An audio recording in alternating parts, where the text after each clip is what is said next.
So I've been studying for my NSEMs and I did get a little bit of it done. So to do so many unit, so many subjects, oh my god, and I'm feeling a bit homesick.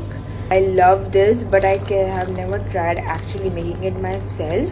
To make bhindi ki sabzi, of course I have frozen chapati, guys. You did not expect me to actually make. So I'm gonna try to make these.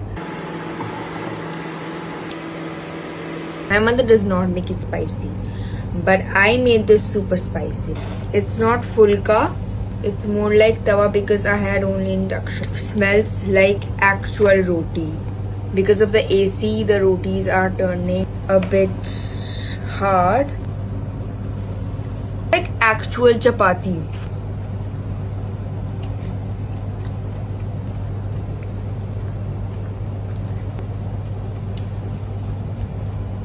भिंडी की सब्जी अलग से. By the way, this is my first time making Indian. थोड़ा सा नमक कम है.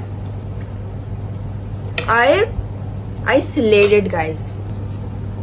I would give this baker dozen roti a 9 on 10. You're a hosteler, try this. If you are craving chapatis, try to make this. Very good. And if you're living at home, then give us some love.